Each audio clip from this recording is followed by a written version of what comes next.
It's day 81 of, I'm not sure what this is. And that means we're nearly 3 months into what's kind of been my lockdown, I guess. So that's 81 days since I was working from home and since I was on site. And I use that as the marker for all of this because really that's when everything changed for me. Things were changing up to that point, for sure, for sure, for sure. But since then, I've been pretty much housebound. Yeah, there's been the odd bit out. But it's just such a weird thought to think that for nearly 3 months, I've been within a very small space. With only a couple of exceptions. It's just like, it's odd. I went for a walk on Thursday evening, and that was pretty much the first time that I'd just gone for a casual walk in weeks. I had been outside for runs,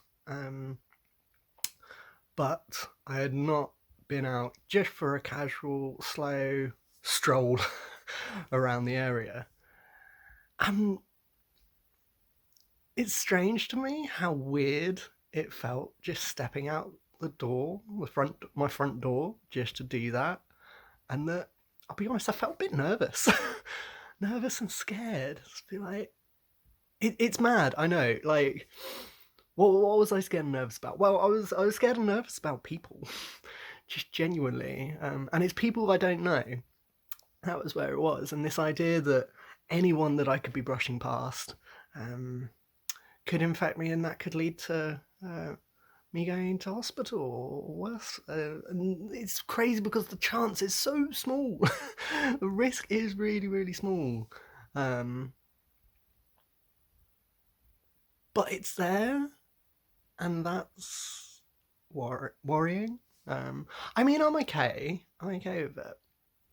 But yeah, it surprised me that I felt like that. So yeah, I guess that's something that I really wanted to say in these because it's something that I'd like to remember. That actually, I know from now onwards I'm going to have to start easing myself up, and that's a nice thought. It's definitely a nice thought, but it is a thought that I'm like, I've got to do this gently, and I want to do this at my own pace. Like I want to maybe meet up a little bit more with my family before I start meeting up that widely with my friends. And certainly when it comes to my friends, I still only really want to meet up with only a couple of people, and preferably locally as well. Um, but yeah, I'm gonna at some point be able to go back into shops and supermarkets. I know I'm still in the sort of extremely vulnerable category according to NHS England, and so I need to be careful. Sure, and I don't think shops. I don't think I'd be up for going to shops for a good few weeks still. um, and then there's the whole site thing. I mean, I don't know what update I've given on these recently as to when we think things back at my work are going to go. Start going back into work. I don't want to use the word normal. I really don't, because I still feel like right now is my normal. My normal is a virtual housebound world, and I have to be okay with that. At times I'm not. At times it frustrates me. It really annoys me, um, but it is what it is. um, and I can't control a lot of things. But anyway, yeah, going back to the site thing. So at my work, there have been some key workers on site, just keeping the machines running in a safe way. And then over the last couple of weeks, a small number of more people have gone back to start doing preparations to get back into operations. And then as this month is going to go through, a few more people will go back on site and be able to do work that they wouldn't be able to do at home. But all of these people, even in the sort of summer months, are likely to just be really key technical work that are running sort of critical projects. So that still means that for a lot of our staff, we're unlikely to be back on site. Certainly a lot of people won't be back before August. In the case of my team, it might be that one or two members go on site for one or two things a couple of times across the summer. But getting most of our team back onto site might not happen until September. And I think for me, and even when they're on site, there's all sorts of new procedures. There's one-way systems in place. There's really strict hand-washing rules. There's basically rules that you shouldn't stay that long on site, and there's staggered working to make sure that there's not many people in certain areas. And actually, you can't cross areas too much. You have to go to one building, and you pretty much stay in that building for your day of work. When you might normally have meetings across site, and so we don't have as much movement around site to try and stop the spread. So it works taking it really, really seriously. It's nice. And then, finally, so in my case, because I'm in this particularly vulnerable category, and a bit of personal feeling in there as well, I am not expecting to be on site before October. I might be on site in September, just for the odd thing. But the more we all, as a team, start to think about it as well, a couple of us are thinking, are we going to be on site before Christmas? Now that is mad, to think that all of a sudden in March we were told we had to go home and work from home. And none of us would have thought that we would not be back before Christmas. Now some of us are thinking that. It might not happen. We might be back before Christmas. And that pause was me just running out of space and not having enough memory on my phone. So I've just deleted a few files, and we'll continue, shall we? So yeah, that's the whole work situation. And I know that actually our work is quite an extreme, or taking measures quite extremely and quite seriously. There's other places that are opening up now and really eager to open up. Totally understandably, this is a difficult time for everyone economically, and so obviously people are struggling, and they're going to be wanting to get back to business as soon as they can. It's a shame that the government schemes haven't been able to support people enough to let them feel that they don't need to open. But then there's also the social sides of it all. Of course I'm missing friends. I am missing people, and I guess earlier this week was difficult for a compounding number of reasons. One of the big ones was pandemic related, and all of the different factors that are being hit.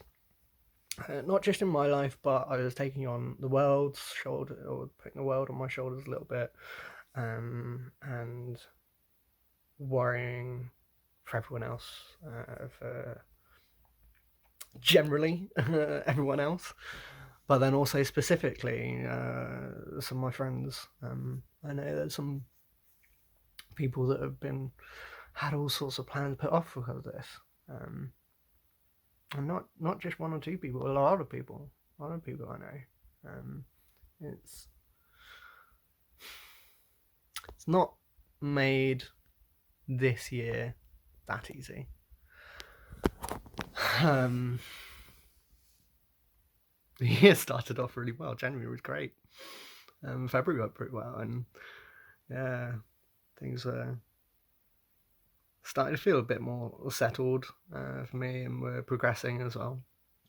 And so it was a bit annoying when I felt earlier in the week that things had just stalled and things had stopped again. Even though, yes, I'm seeing people with calls and video calls, and I've got work.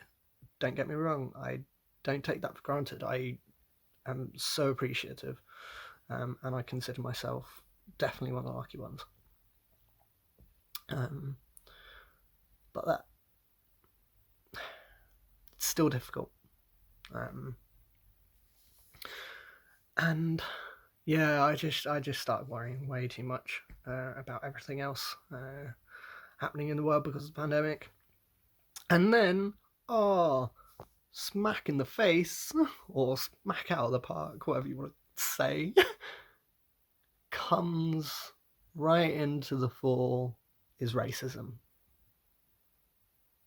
Yeah, so last weekend was a huge splash of news across America.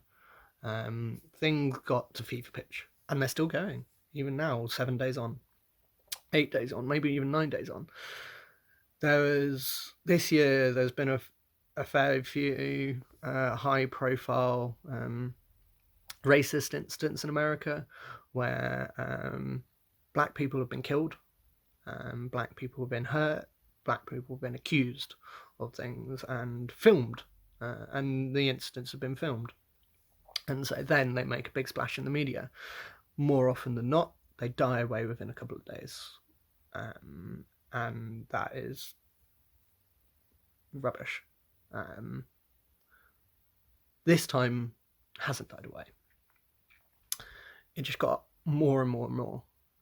And actually, it's the death of a black man in America called George Floyd, where effectively the story that ensued was that this black man George, he was detained for some reason that I can't remember right now, and arrested by police, got put on the floor, and a white police officer was kneeling on his head and neck, and he kept his knee there, applying pressure for 8 minutes.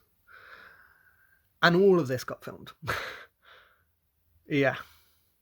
I might smile and I might be light-hearted right now, but that's just because I'm calm. I was so angry.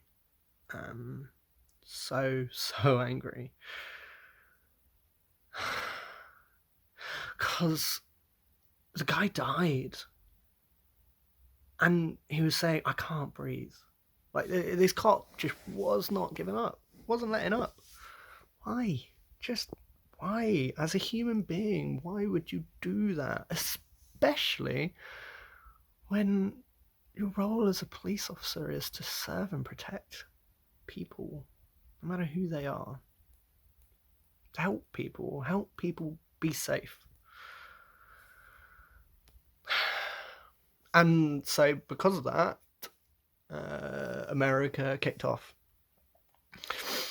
There have been protests across America. It's amazing how big this has got. How much it has actually touched so many people. Black, white, brown, everyone. All going out and voicing that things need to change. It's good to see this action. It's got to be kept up. And actually, it's not just a thing in America. It's a thing in the UK. And it's a thing all over the world. Even in countries that are predominantly non-white, there's racism as well. And there's prejudice, not just against race, against gender, against sexuality, against disability. It's so prevalent. And we just all need to be better. I quite often think to a motto that I really like. It's short, sweet, and simple. It's don't be a dick. And I just don't understand why that's so hard.